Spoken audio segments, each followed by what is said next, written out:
ברוכים הבאים למאסטר קלאס של נספרסו, הסדנה שתעזור לכם להפוך לבריסטה של עצמכם. המאסטר קלאס הוא בלעדי לחברי מועדון נספרסו NU, והוא כולל שיעורים בדרגות קושי שונות, שנועדו לקחת את חוויית הנספרסו שלכם לשלב הבא. יש רק משקה אחד שייצב את העולם באותה מידה כמו הקפה, וזה האלכוהול, שני משקאות מרירים עם חומרים שמשפיעים על התודעה שלנו. הקפה מעורר ומשפר את הריכוז, האלכוהול משרה רוגע ושמחה, אז אם בבוקר אנחנו שותים קפה ובלילה אלכוהול, הגיוני שבצהריים נשלב את שניהם. בקורס הזה אנחנו נלמד איך להכין משקאות קפה אלכוהולים בצורה המקצועית ביותר. ובשביל זה, תרשו לי להציג עוד מאסטר, נועם, המיקסולוג שילווה אותנו במאסטר קלאס הזה. מה המצב? מה קורה? הכל טוב, איזה כיף שאתה כאן. אז בואו ניגש ישר לעניין ונתחיל עם קוקטייל קליל ופשוט להכנה. קוקטייל ג'ים ניקרגואה. קוקטייל קליל ומושלם לימים החמים של הקיץ עם טעם מריר ועסבוני. אז קודם כל, 30 מיליליטר של אספרסו מתערובת ניקרגואה ממשפחת מאסטר אורג'ן למכונת אוריג'ינל. היא מכילה פולי קפה, ערביקה, מאוד נדירים, שעובדו בשיטה שנקראת בלק אני, וממש מופקת על ידי מעט מאוד חקלאים בניקרגואה. מה שקורה בתהליך הזה, אנחנו בעצם מאפשרים לסוכר של פרי הקפה לחדור לפולים, ואז מקבלים קפה שהוא קצת יותר מתקתק, מאוד מאוזן. אז אני אכין 30 מיליליטר אספרסו, המכונה מייצרת 40 מיליליטר אספרסו, ואני פשוט אפסיק את זה באמצע. איזה ריח טוב. אנחנו מוזגים את זה פנימה לתוך השייקר.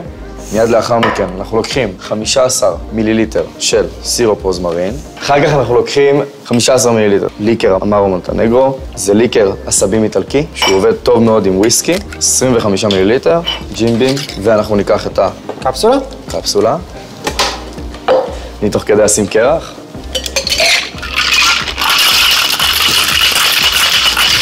יאללה. מוזגים לתוך הכוס.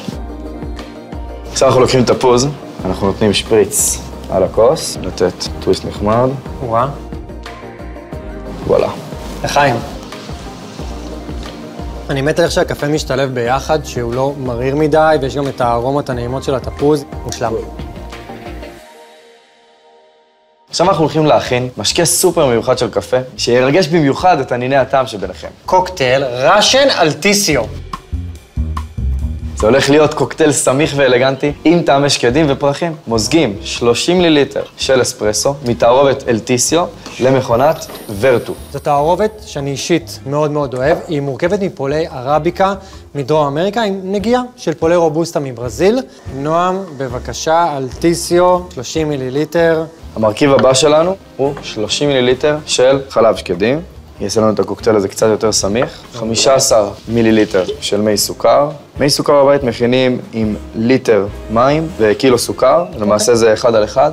אנחנו משתמשים בדסרונו אמרטו, שזה ליקר שקדים איטלקי. ואלכוהול. האלכוהול שלנו זה וודקה. אנחנו נוסיף לזה קרח. שקשק אותה. עכשיו אנחנו נעשה סינון רגיל לתוך הכוס. אתה רואה את הסמיכות שלו? עכשיו הקרמה שלו תעלה למעלה ותהיה ממש שכבה. עכשיו אנחנו נקשט אותו יפה. נראה כמו יצירת אומנות.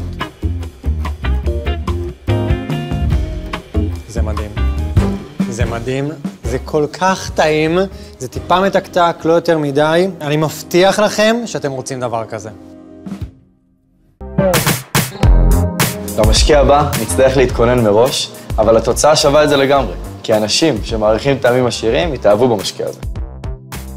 קפטן קרמל, קוקטייל קריבי מתוק וארומטי. אני מת על השם הזה, קפטן קרמל. מוזגים 30 מיליליטר של אספרסו מתערובת עוגיית קרמל. משפחת תערובות הבריסטה שלנו, בריסטה קריאיישן, כוללות גם תערובות קפה נפלאות בטעמים שמשתלבות בצורה מושלמת עם חלב, וכמובן גם קוקטיילים. האספרסו שלך.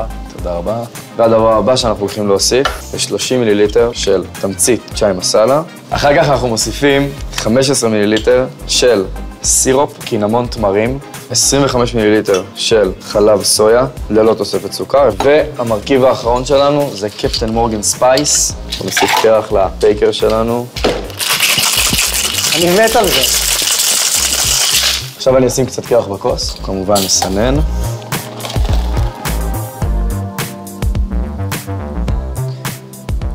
זה מושלם. אני כל כך אוהב את מה שקורה כאן, שזה כאילו נבנה לאט לאט, כן. עכשיו אנחנו נקשט את הקוקטייל הזה עם מקל קינמון ושנייה לדפנה. זה הפייבוריט שלי להיום. הצ'אי מסאלה, הקפה, הקרמל, איזה יפה זה, וטעים ומושלם. זה מדהים מה אפשר לעשות עם קפה טוב ועם אלכוהול טוב ביחד. עושים את זה נכון, זה יוצא טוב. זה נשאר אצלי.